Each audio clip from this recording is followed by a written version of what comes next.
All right. Hello, and welcome to MobLab Live. Thank you so much for joining us for the conversation.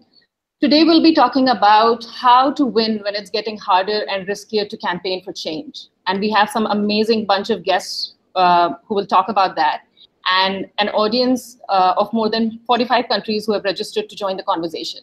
But before we begin, and I'm sorry, I really apologize for changing the YouTube link. We had some tech issues, and I hope you all are on the new YouTube link and not facing any trouble. Before we begin, I would encourage everyone to start introducing yourself on the YouTube chat room, your name, where are you from, and anything that you would like to share about in terms of what you want to learn from this topic. And to talk about the speakers and the guests who have joined us today, we have Scovia from Solidarity Uganda. And Scovia is a human rights defender, trainer, and rapid response coordinator for Solidarity Uganda. And the organization focuses on nonviolent strategy, movement building, and social change. We have Reza, who's the co-director of United for Iran, and an organization that works for civil liberties in Iran by improving human rights conditions, increasing the capacity of civil society, and engaging citizens through technology. We also have Heini, who's the office director at Greenpeace Hungary. Her journey with Greenpeace started in 2013, and when she joined the team in Budapest, Hungary, as a communications manager, and she has worked in the field of nature and environment protection for almost 15 years. So I welcome you all. Just to quickly talk about, you can use hashtag MobLab Live in case you want to pose any questions to the speakers, as well as use the YouTube chat room for that. In the second half of the session, we will try addressing as many audience questions as we can. So please keep posting using hashtag MobLab Live, as well as on the chat room. I will now pass on the mic to Michael, who will moderate the session, and will begin with talking a little bit more about the topic and why we think this is a relevant conversation at this point. Thanks, Aprajita.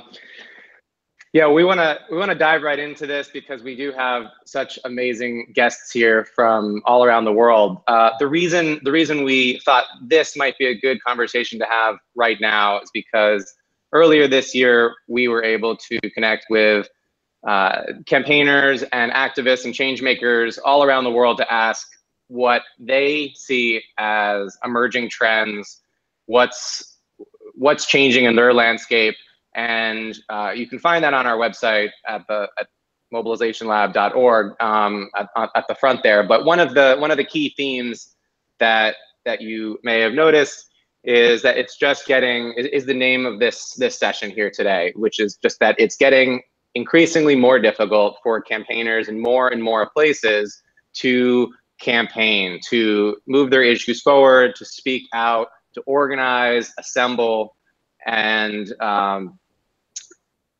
those freedoms are increasingly seeming to shrink and make campaigning and social action and positive change challenging. And so that's where we want to start today and just ask. We're gonna maybe start with a rapid round. We'll dive into each of our guests' experience a little bit more shortly, but just to kick us off, why don't we just want to hear from everyone briefly.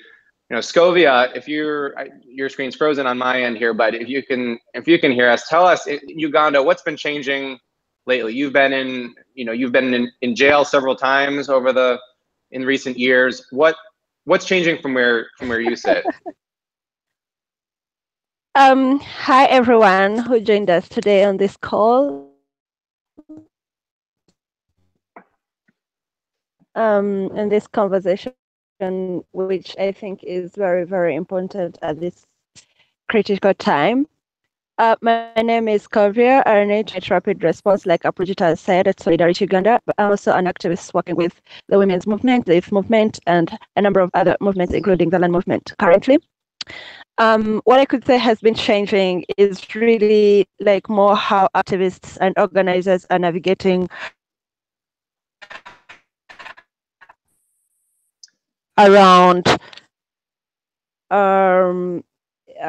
highly repressive environments And if we give like a background of Uganda, where we are currently dealing, for example, with a dictatorship that has lasted over 32 years, and also in place laws and acts that constantly stop people from assembling, stop people from meeting, which is really, really high, and also the cost of internet. And recently having proposed a bill or a law where people are going to start paying tax for social media, which is the current context that we are dealing with right now. So probably beginning with June next month, Uganda social media users are going to start paying tax for that, which is like really saying you can no longer reach out to people, even online, having actually put up laws that kind of stop people from meeting. So that is like, I may say, the current context that we are dealing with right now. Great, thank you. Nice and specific. And while we're talking about internet and technology, why don't we go to you, Reza? What's happening in Iran? What's the context there, and what's emerging? Thank you for having me. So for Iran, there has been the current regime have been in power for the past 40 years. So like the repression has always been an element of the situation. But like one of the most recent trends is that as the international pressure on Iran is growing and different movements are gaining momentum in ways, we see the regime more actively trying to repress. And then recently they cracked down on Telegram, which was a Telegram app, which was basically Iran's internet. Like 60–70% of the country's bandwidth was through Telegram. It was Iran's social media, Iran's messaging, Iran's everything, like when it comes to internet, and that has been blocked. So there is like a game of cat and mouse between the people who want to block and the circumvention tools. That's one thing. It's interesting what we heard from Uganda right now, because like kind of the exact same thing is happening too. So they have started to charging people more for using the international internet and like international services, comparing to their local services that is fully under their control and like their watch. And I know that sounds like what we're also hearing reports of in other places, and like the Philippines shutting down other communications vehicles and popular messaging apps. Thank you for that. Heini, are you also having communication blockages, or what have you seen? I know you mentioned there's some it's difficult for organizations to exist increasingly as NGOs now in Hungary. What's happening there? Hello, everybody. Let me tell you just one example. The most recent development, if you can say so. So last year, our government adopted a new law in connection to the NGOs, and it means that all NGOs which receive more than 23,000 euros from abroad, a foreign fund, they have to register. And this is only one thing, because besides getting registered, you also have to use a name on the website and on your publicly available material, and you have to call yourself as a foreign funded NGO. And besides that, there is a very, very strong propaganda which divides NGOs in Hungary into good ones and bad ones, because the propaganda says that all those who receive foreign funds, probably it's because there is a kind of international kind of influence on the interest of the Hungarians. So actually the environment around us is getting more hostile and hostile, because a part of the public and the society in Hungary tend to believe that. So even those supporters who have been working with us for a long time, they started to get suspicious about our work, that what we do, that probably we represent the interest of someone else. It's a bit evil. So I am a bit exaggerating, but this is the situation currently. And you're part of I don't want to ask you to speak too far beyond your own context, but I know from personal experience, Greenpeace is a global network of organizations. Is what you're describing a pattern elsewhere that other Greenpeaces are facing in any way, or other organizations, just from what you know of the network, or other organizations elsewhere in the same way? In the European Union, this is the very first law like that. So in other European Union countries, nobody faced this kind of challenges currently. But for example, there is a very similar law in Russia, and we know that the situation in Turkey is also very difficult for Greenpeace, for example. So there are some other countries as well, unfortunately. Thank you. Yeah, part of why, and I'll say this too for those who are joining as guests, part of the reason we wanted to host this session is because one of the patterns we're starting to see here, I think, is that increasingly the autocratic leaders and regimes are learning from one another very quickly about how to make campaigning difficult. So one of our intentions and hopes in this session here is that we can accelerate some learning between and among campaigners and change makers in different parts of the world here about what works in working around those working successfully in those difficult contexts and making those changes to our work as quickly as some of those governments and leaders are to theirs. Let's just, in any order here, just to make, there are so many people joining today's session from perhaps less repressive or less difficult circumstances. Many are as well, but could you make it explicit? What are some of the things that you find in your context? You've talked about you've all spoken to some of the changes that are happening that make it difficult.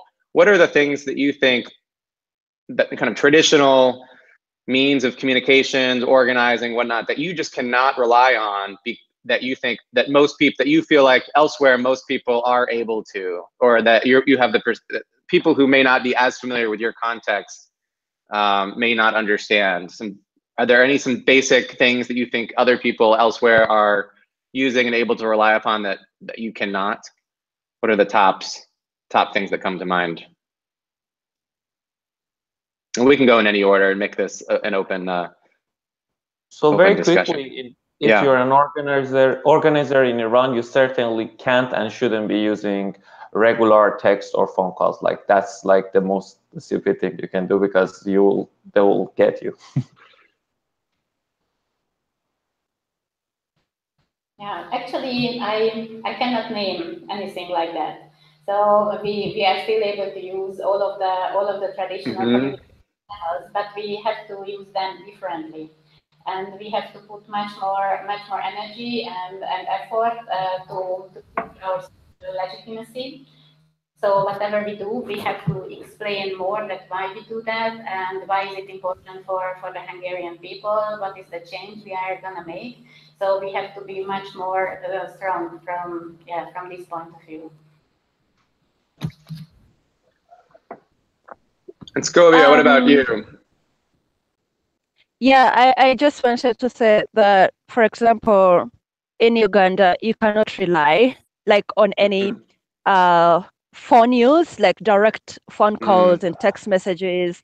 And of recent, the telecommunication companies have been forced to be able to give information to governments, to our government, which is something that probably we would other countries out there could not be facing. For example, that I have I'm using a telecommunication company's service, but my information that I offer to the telecommunication service is then given directly to the government, and therefore my communication can be intercepted at any time, and then your phone calls, your text messages, however you want to use them, are being tracked.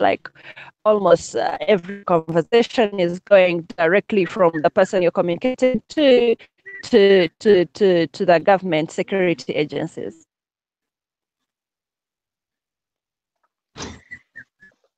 I guess so you all face some different and also related risks. One quick question here before we dive into some more detail is just how do you keep up with, it sounds like what you're describing is a bit of a cat and mouse game, or constantly changing, is how do you all keep up with what's changing and what the current threats are? Because you've all described slightly different threats from different actors, often the state though. How do you and your colleagues keep up?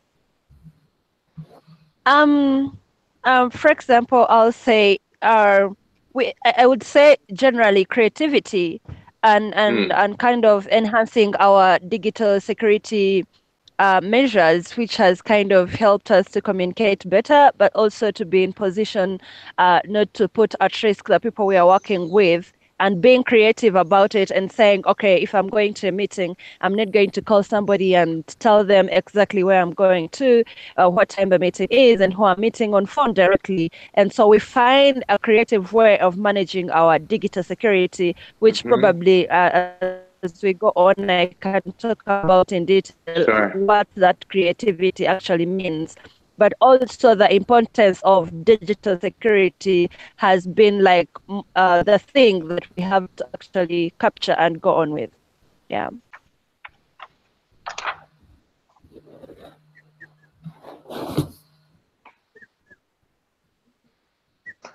So digital security has always has been my focus, because like some of the trends that we see in other parts of the world has been the case for almost forever.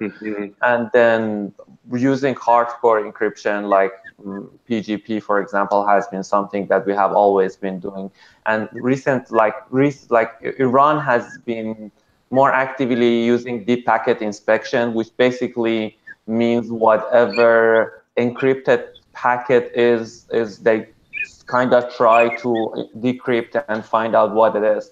So like they are becoming more advanced. They're basically using Chinese and Russian models of repression to find out what's going on. And then we'll have to keep up every day, like reading what are the new technologies that are harder to intercept. And I don't see that changing anything.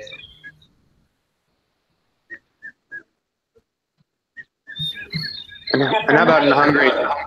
Yeah, from my end, I think it's very important to build a team which is ready to operate under these challenging circumstances. So it was very important to sit down with each and everybody and to create a new structure in which we can operate in a much more flexible way.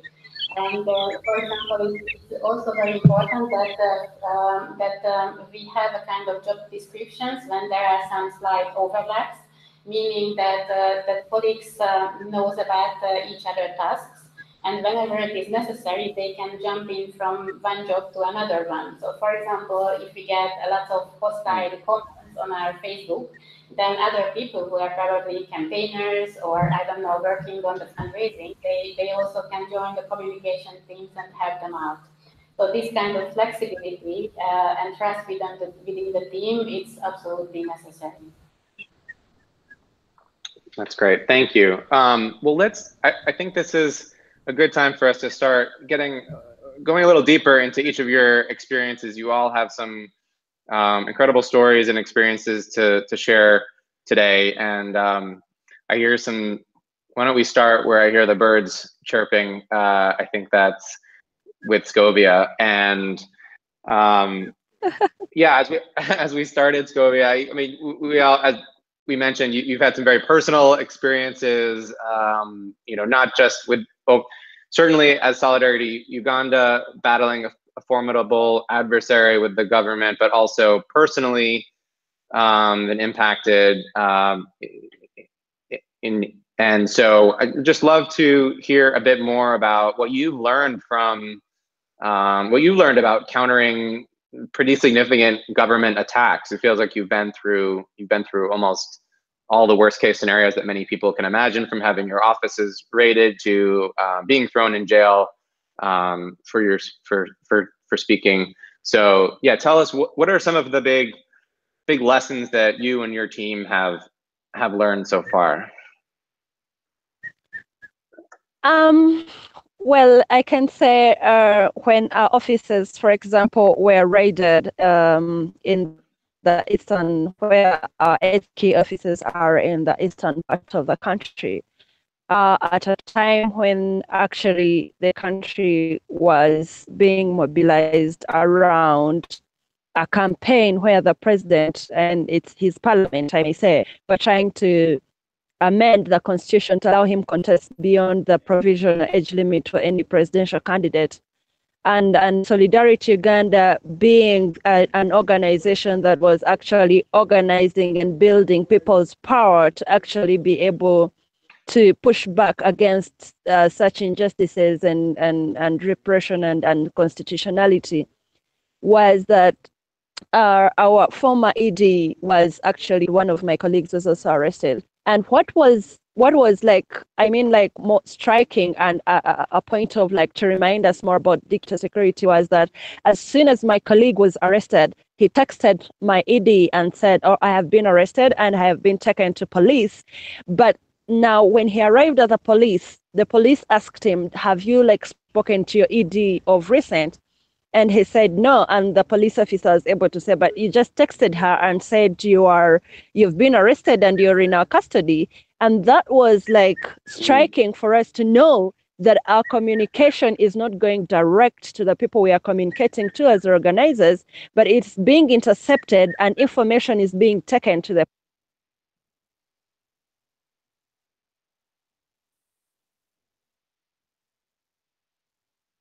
See if Scovia's audio comes back here. Oh.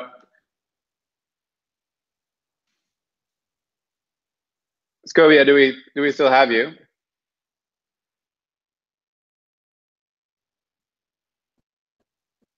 We may, I think she's turned off her video. Let's see if that helps.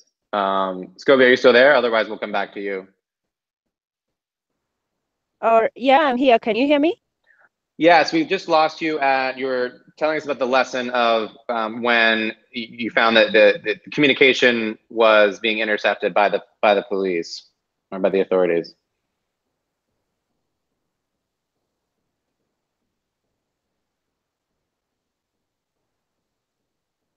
And perhaps that's happening now as well. So we will. Can you hear me now?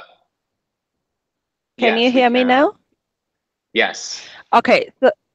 So what I was saying is that at that point, as an organization, but also as people that are activists and are working with more and more activists and movements, it was time for us to kind of see it was like a reality for us. And we said, how do we then creatively improve our communication strategy, our digital security strategy to be able to communicate better? Because then it was a reality that communication was being intercepted. And so that could also mean that the rest of the activists and people we were working with were undergoing the same. And so that was a learning point for us.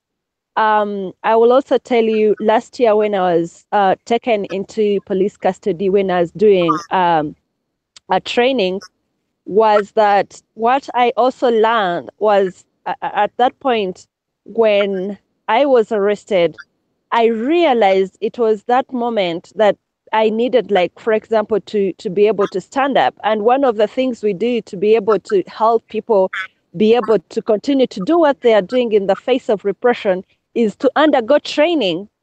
I mean, we have a movement building curriculum where we train people on how do you counter such things.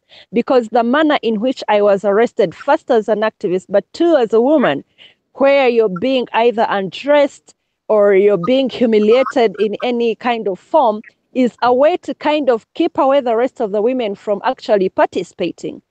And being able to stand up and say, this is what I stand for against all odds, against all humiliation, was like to kind of give a boost, like kind of a motivation, like kind of encouraging the people I was arrested along with, that this is what it is, but there are ways that you can actually go around it.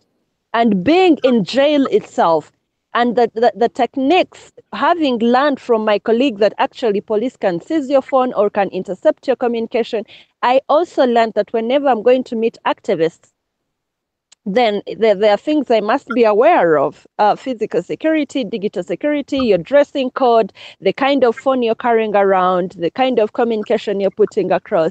That also helps us as activists, and it helped me as a person not to have had anything that was tied on me that would act as evidence of having broken the law.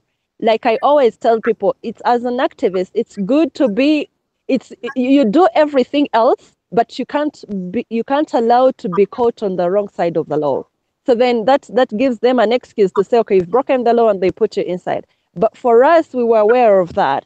And that was a learning point as well. Being in jail and you know, people coming to visit you, and you know, your lawyers are working, and you know, there are people bringing you food and people are visiting you. All these are structures we built us around ourselves, and we knew the repression was going to happen. But what was the support system that we had put in place to be able to keep the spirits high? Because the worst that can happen in any organizing movement or activist is when people's spirits begin to go low because of the repression. And that we had gone through, and we had created a system that kind of supports that. I mean, at the end of the day, repression will happen, but what kind of system have you built around to be able to support people's spirits so that amidst all flaws, they can be able to move each step of the way? Yeah. Well, there's so much inspiring here about the systems I think about the systems you've built to, just to keep your colleagues and other activists inspired and strong throughout such difficult circumstances.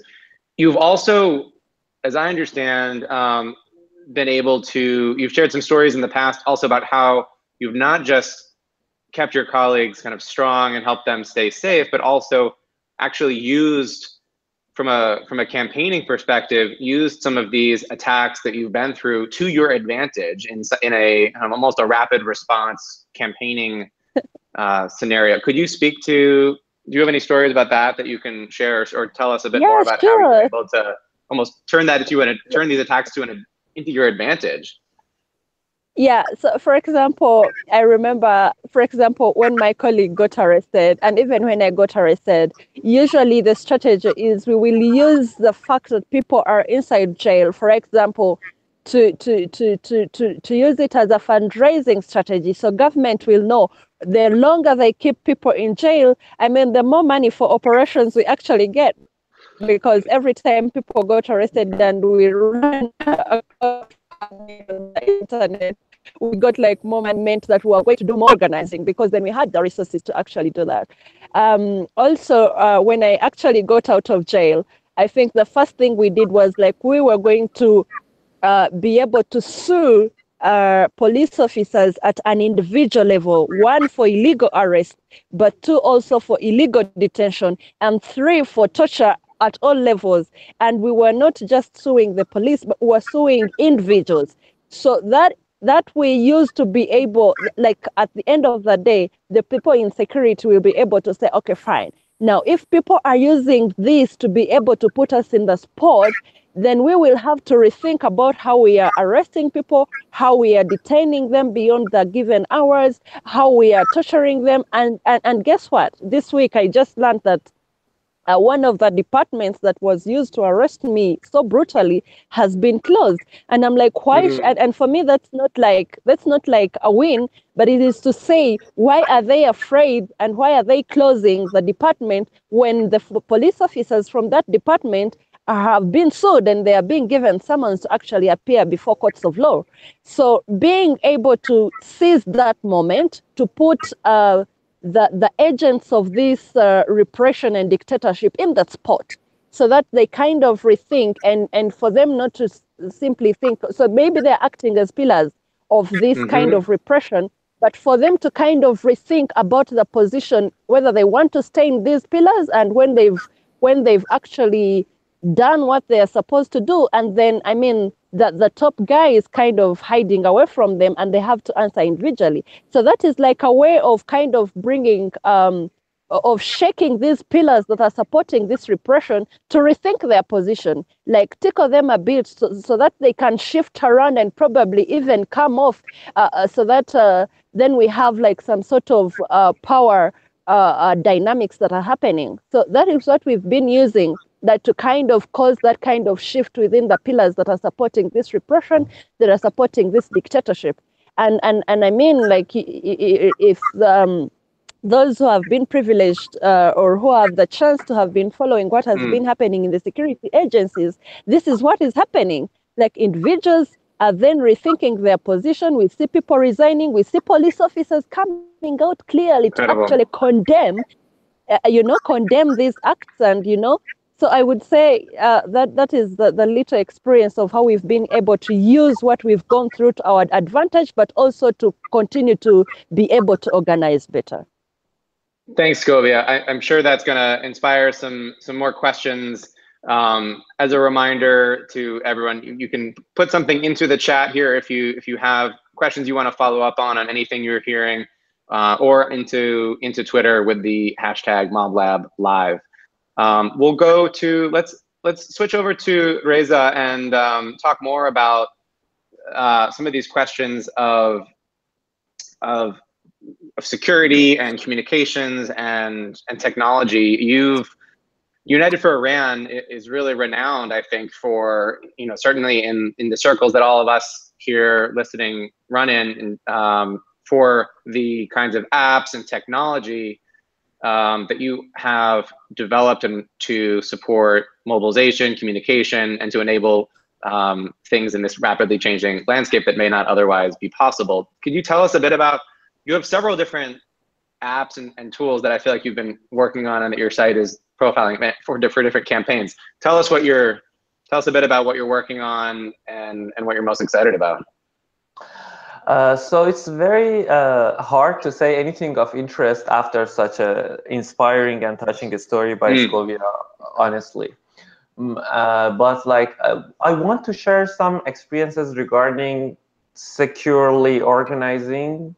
But I want everyone to know that these are not only my experiences, but for example, one of the projects we worked on we call it safe activism. So we brought 20 to 30 former political prisoners and then tried to basically sum up their, doing interviews and questionnaires and everything, sum up their experiences to create a booklet. And there is a summary of it available in English too on our website that explains how to basically do your activism and still be safe and secure. But the key line that I want to share here is that if you're thinking of your security only as digital security or a set of tools, you already lost the battle. You're planning to fail, because it's really a mentality more than a set of tools. I brought this from Iran with myself, that one of the reasons I kind of never got arrested and kind of all of my friends and activists got arrested was that I always thought of security as I would put my foot in the shoes of my adversary. I always thought that okay, if I'm the intelligence service and I want to, for example, know about this underground organization, what would I do? Where would I go? What communication would I intercept? So I would always think about I would reverse engineer it. And there were times that I couldn't have any cell phone for 6 months, because I knew the moment I have a cell phone and I call someone, then they would find me. So the situation is different. I'm not trying to say that is relevant in the United States, for example, right now, but we need to learn how to think about things. And out of that, those experiences, one of the ones, for example, I want to share is that, for example, I realized when doing activism in Iran that if I want to get new members for the organization, I can't trust people who come to me and ask to join. I need to trust people whom I would go to, because people who come to me, there is a good likelihood that they are sent by an intelligence service. But people even talking about probability, the probability of them, the people I reach out to, being a member of an intelligence service was low. So you always need to balance. Think of security as CIA, not the bad CIA, but the good CIA, as confidentiality, integrity, and availability. So whenever you design a system, you need to design the system in a way that has these three. It's confidentiality, integrity. So for example, they don't add other materials to your materials and send it to your friend, for example, saying it comes from Reza. And then it needs to also be available. So if you create a very secure system that it takes 2 hours for your friends to be able to decrypt, that's useless, basically. Some of the tools we created, and I won't be able to share all of them because some of them are not framed as being created by United for Iran. Those are just anonymous, because it would create because we are right now a Berkeley-based organization. It would create more problems for the users. But some of the ones that we are public about is, one of them is Iran Prison Atlas that we maintained forever. That is basically a database of situation of political prisoners in Iran, people who have been in prison in the past 5 years, or people who are in prison right now. And then it's designed in a way, and I love to see this model in other countries. And for example, Egyptians right now are trying to adopt it, that like when you update the case of a political prisoner, how he or she was tortured, or like she didn't have access to attorney, then it automatically updates the situation of the prison in which that torture happened, or the judge who was responsible for that situation. Now we have because of that, a long list of human rights violators, judges who are human rights violators, prisons in which the most intense case of torture happens. That was one of the systems that worked out very well, and is like being used by UN, for example, to report on Iran, and being used by activists inside the country. And like we get messages from inside the prison secretly that say like, this is great. We don't feel like, because one of the problems you face when you're in prison is that you feel you're forgotten by your friends. Like they want you to think that no one is thinking about you, and when they know that's not the case, that really helps. That's one of the tools. And then we created a tool that basically helped people to avoid police when organizing. That went very well. And like there is a lot of lifestyle activism happening in Iran, because in Iran we don't only face political repression, but also people's lifestyles are repressed. So if you don't want to wear Islamic hijab, for example, that's a problem. Those are some of the tools that we work on. Or for example, when you, as a woman, when you marry a man, unless he signs lots of conditions before you get married, you don't have equal rights to them. So you can't fight for divorce. You can't have you won't be guardian of your children if you get a divorce. So those are the problems, and people don't know about it. So for example, we created a mobile app that is mostly framed as a period tracker. So it's also have like women's health aspects, but it also, when people download it to keep track of their period, they get educated about what are the conditions that your future husband needs to sign.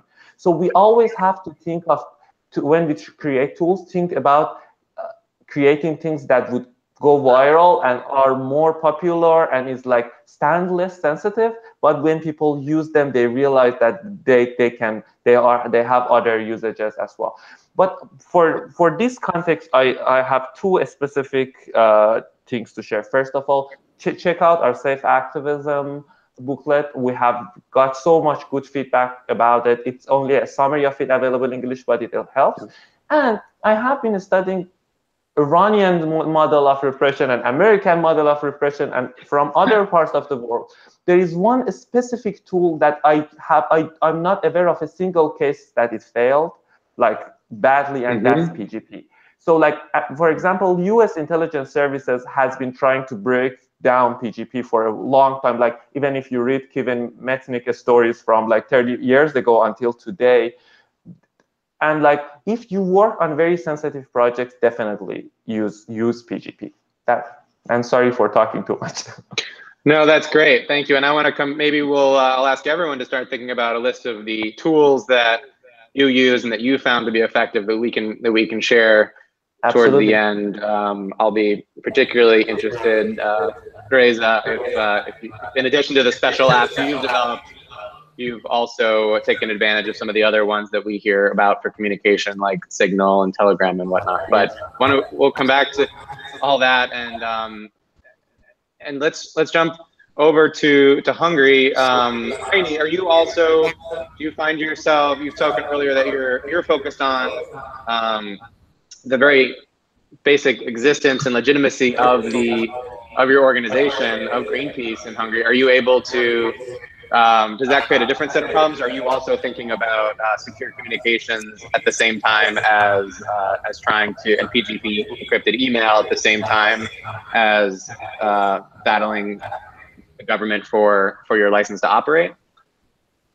Actually, yeah, before I go into that, I also would like to share a story with you, and through that probably you will understand better the situation in Hungary.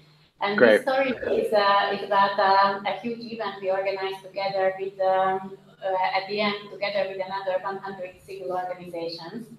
And how this event was born, it was really, really interesting, because it was a time when the law, which I mentioned previously, the civil law, it was just an idea. And when we learned about it first, we realized that it's going to be something very dangerous for NGOs to receive foreign funding, but for the public, it was a kind of nothing. I mean, people have more serious problem than with the registration of NGOs, although Right. we knew that this kind of stigmatization is a beginning of something very bad. And first we decided to team up to band with other organizations which traditionally were not our partners, like for example human rights NGOs and many other types of NGOs. We very honestly we never cooperated before. And that was actually also an opportunity to learn much more about each other. And we decided to go public with this issue and try to change the public perception about us into a good way. And we decided to make a nice photo opportunity. We opened a Facebook event. And actually, we thought that there will be a few hundred people, mainly activists from Greenpeace and from other organizations. But as it was an open event on the Facebook, actually we realized that from one day to another, an incredibly lot of people just wants to join. So we had, in the first day, let's say we had 100 potential participants. In the next day, we had 5,000 and 10,000, and then we reached to 20,000. So we get really surprised to see that people really want to come, they really want to join. So actually we had to sit down with the other NGOs and to decide whether we are ready to organize, a few people of us are ready to organize such a big event. And we were pretty sure that probably some people will be planted among the participants, and actually how can we handle a crowd of 20, 30,000 of people in a square to keep it a non-violent event, and how can we avoid with our own resources, that people get, let's say, very violent or want to do something. But finally, we decided that this is a huge opportunity, and we have to go for it. And if people want to stand up for us, then we have to go for that. So there was definitely certain risks in the event. And finally, we decided that we want to do something really nice with all these people. And there was a huge heart shape in the middle of a square. And we asked people to standing all around this big heart shape. And in the middle of the heart, there was a huge sign said civil, meaning NGOs in Hungary. And there were, as we had a huge crowd, you can imagine the photo from above, that there is a huge heart and there are, let's say, 20, 30,000 people around. So that was really beautiful. And so that created a symbol, and we wanted to show to the outside world that Hungary needs us, Hungary needs civil people, Hungary needs civil organizations. And we are not weak, and we are proud, and we are here to have the Hungarian people in any way. And as at the end, it turned out a very nice photo. It really went viral. So we got a huge international press coverage. So it was not only in Hungary, but also in foreign countries. So since then, very often, if there is an article about Hungary, and maybe not specialized in civil organization, the journalists use this photo because it has a real strength. I mean, what can be more stronger than a heart around with a lot of people bending together? So that's really, so we created a really powerful symbol, and actually it became really a symbol in a way that people started to draw it, and they created stickers and badges. And even months later, and even now, when you walk around in the Budapest, in the capital of Hungary, you can see people who are actually wearing the badge of this civil heart. So it's a kind of movement against the system, and it's a kind of standing up for the civil organizations. So actually, that was a very nice event, and on the next day, there was lots of articles, unfortunately owned by the government, where obviously there was a lot of, I wouldn't say criticism, but it's more, they try to frame it as an anti-government protest, funded by foreign whoever who knows, some evils. Mm-hmm.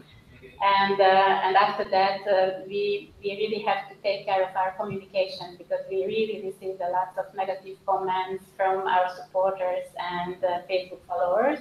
But at the same time, we also received a lot of positive ones. So I mean, if you use a situation like that as an opportunity, I think you can gain much more than you lose. But you also have to get prepared for answering for the negative ones, and try to change the mind of the people who probably just don't understand the situation, and that's why they're writing hostile emails, because they are misled by through some articles. Well, it sounds like you were. Oh, I'm sorry for the echo here. It sounds like there is a sort of open and collaborative campaign that you were part of here as a solidarity campaign across civil society, which I'm guessing is quite different than say a Greenpeace-driven, Greenpeace-led, more traditional campaign that the organization alone tries to build support around. What are some of and this sounds similar to what any of us, I guess, in another context where civil society at large is under attack, may have to learn from. So, yeah, what's changed for you organizationally? What have you learned about how to work with all of these different organizations and in solidarity to move quickly, or to build an open campaign that did what you described, had all kinds of contributors from all around participating?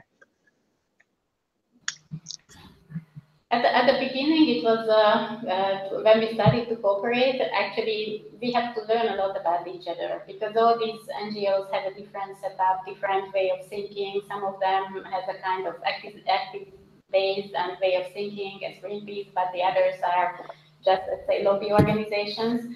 So it took a while until we learned how to cooperate. But it was very important that right at the beginning we made a very clear mission for our group, and that was fighting against this law. And that helped us, because we all knew that now we are not going to cooperate forever, but this is our primary mission, that we try to do everything what is possible against this law, and that keeps us together. And that helped a lot. And even though now, as the legislation was adopted, we still have this kind of coalition. It's a very informal one, and now we have different working groups. We have a solidarity working group. We have a communications working group. So finally, we find the best possible way to cooperate and being as effective as possible. Thanks. That time sensitivity is a interesting point. That urgency we often, I think, increasingly see breeds a lot of urgency, breeds collaboration and creativity and ingenuity, all these interesting things. Not that we always want to be in that urgent crisis situation. You're taking us into an area that was a question from, let's see, someone brought it up, I think, one of our participants named Jim, who wants us to touch on the question of narrative. And I think you've all touched on this to some extent. Maybe we can take this as more of a conversation.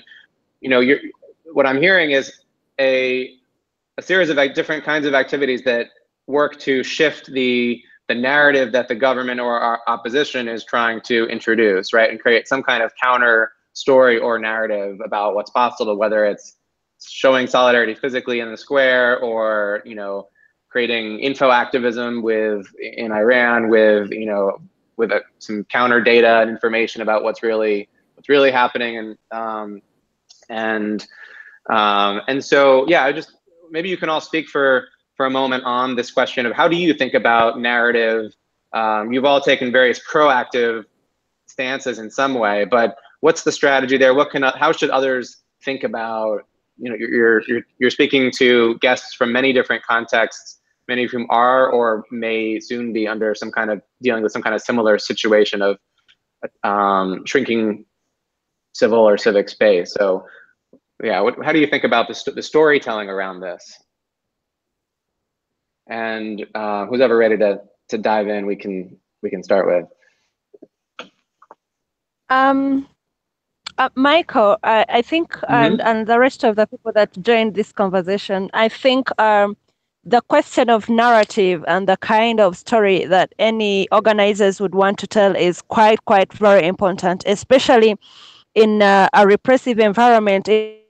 If I may take the context of Uganda, for example, and dealing with degree lasted for long, it means that organizers have a challenge to create a different narrative that will kind of shift the mindsets and create that kind of paradigm shift in the masses that could have been created for so many years. For example, if I may take an example of Uganda, where you find like there is a narrative or a story of like, if you don't belong to the ruling political party, then if you contest for a public office, then you're not going to go through, and so you must fight so hard to have that kind of like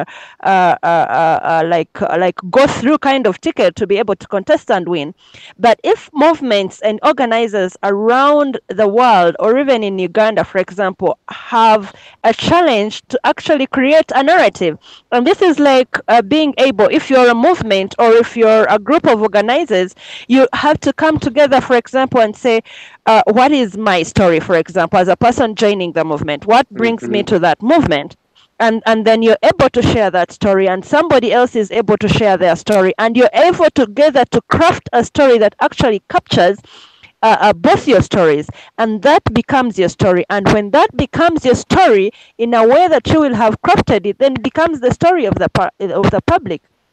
And so that means that you're going to be able to use your stories to be able to bring people to the same page where you want them to be, and that is what I would call like the public narrative that you're selling out there. That becomes the story, that becomes the narrative you want to create. It is something that is developed from the person to the people to the group and then outside, which I think is a very important aspect of campaigning. It is a very important aspect of movement building. And definitely, unless people create that kind of narrative, then the masses may not be able to join them. And masses join people when they feel like there is some kind of thread in what they are presenting that touches them at a personal level or even at a community level. So it is very important for people to kind of go through what we would call the story of self, the story of us, and the story of now, so that there is that kind of narrative that kind of galvanizes communities and people around whatever they want to sell to the public, and kind of shift that kind of narrative that could have existed for so long, or maybe could be existing around a certain issue, for them to be able to go through it. Yeah. Thanks, Govia. So it sounds like the good practices or proven practices in other contexts of organizing and mobilizing would apply here just the same in your view. Anything else from, and if not, we can move on to, we're going to go to some rapid fire here questions as we come to our closing time. But any quick additions on narrative and story that you did? I quickly want to touch on the things that what things we shouldn't be doing when it comes to narrative. And that's losing the moral high ground, because I'd like to frame it this way. The governments and the repressors have access to unlimited amounts of money and tools.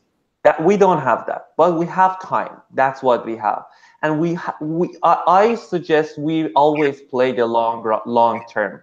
and that's keeping the moral high ground. That's not lying to organize, to bring in more people to your demonstration. That's just being committed to absolute non-violence. Like, there are times that you're like, this is ridiculous. Like, we can't just be here and allow them to kick our friends, like, or to beat them this bad. Yes, you can, because the moment you use like a minimum amount of violence, then they have the TVs, they have the money to look to show to the world that like those are the ones who are starting the violence. That we know that's not the case. So like, yes, it's hard, like it takes inner power to stick to it, but you are only going to win in long term if you don't lose the moral high ground. Again, like that's so great to be reinforced, the principles of nonviolence, some of these broader principles to keep in mind in advance before we go into these scenarios. Heini, maybe we'll let you kick off ask you to kick off this next round. I'm gonna see if we can do. I'm actually gonna do, let's see, two quick questions for our for a closing round here, and one is just on this question of solidarity that has come in here about, what does it look like? What's one thing that you would like to see people in other countries when incidents hit the news, when you're fighting something at home? What's one thing you would like to see from, or ways in which those of us in other places can think about being in solidarity with you? And two, any other just final takeaways or recommendations from your experiences that you've shared? Just one kind of bottom line thing that you want to make sure we all walk away with thinking about as moving forward here. So maybe Heini, we'll let you or ask you to kick us off, and we'll go from there. Okay, so about the solidarity, I think what is really important in the solidarity, that we stand up for the others, also in a situation when we are not affected. So, for example, most probably there will be a new law, but it will affect only those Hungarian NGOs which deal with the refugee issue, not the others. But we as a Greenpeace, we believe that even though we don't have too much to do with that issue, because we work for the environment protection, if something happened to one NGO, it's like happened to us, because that will keep us together for fighting for the country. Yeah. So this is what I would suggest everywhere, because it's very easy to divide the NGOs. And this is a very commonly used tactics, that there is always a restriction only for one part of the society, and then to another part of the society, and the third part of the society. And if we forget to stand up for each other when they are not affected, then it's very bad. So that would be my suggestion. And and about taking away, I think we already mentioned a lot of times that we have to be flexible, and we have to get ready for new situations. And let's not forget that we don't always know the best answer for a situation, and let's not be afraid of that. So I think it's absolutely okay to make mistakes. Actually, if we don't make mistakes, it means that we are not testing enough new methodologies. So let's agree with your team and with your partners and with everybody that let's go for that. And if something doesn't work, no problem, let's evaluate, but just let's go on. So I think it's much better to make some mistake than being stuck in a reactive mode and being afraid of something. So let's just go move ahead, and I'm pretty sure that based on these experiences, we will find always the best potential solution for a situation. That's great. Thank you. Reza, what do you have? What is solidarity for you, and what's one thing or one tool we need to take away from this? I want actually to say something completely irrelevant to tools. Okay, so, take it away.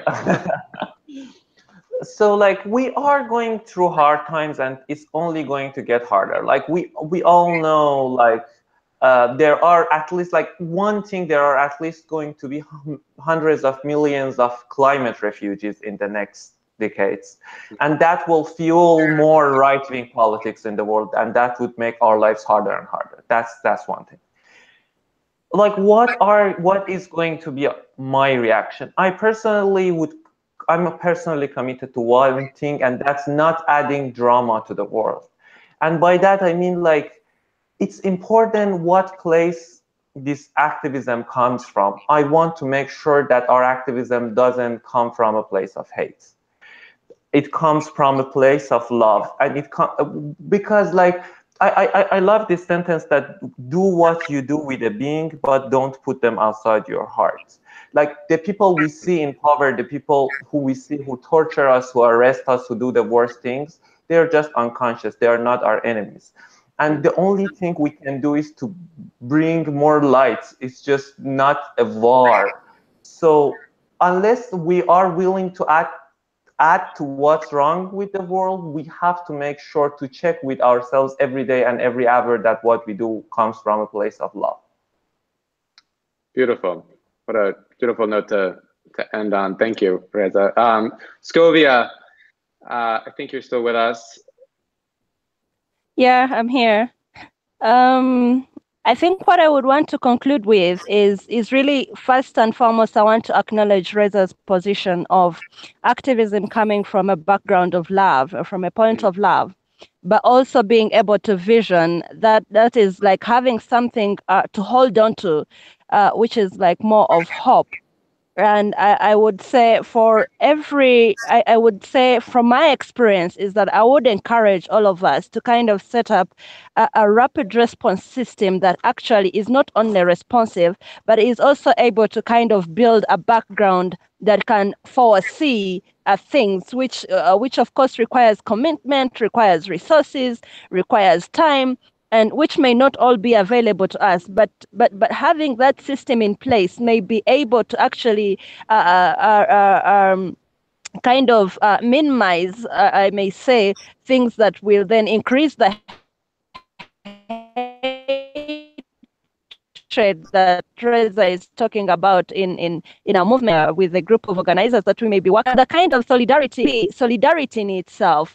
I remember when I was arrested, a lot of you, Michael, Brigitta, and others who could be on this call right now, were able to talk about it on social media, Twitter, Facebook, WhatsApp, Signal, wherever, and that gave it. I mean, people even who held me realized that I wasn't alone, and for me, that's what is important, to find fellow travelers on this journey, and we are able to move together each step of the way. That's what makes us keep going, because like Reza said, this is not going to stop, and activism is not going to stop. But how do we find fellow travelers? How do we galvanize that solidarity in the ways I have talked about, to be able to make each step of the way on the same journey? Yeah. Thank you, Scovia, and it's an honor to be on the same journey with all of you who both joining the call, but of course as well a big thank you to Heini, Scovia, and Reza for being here today, and for stepping back from the important work you're doing to share your lessons with all of us.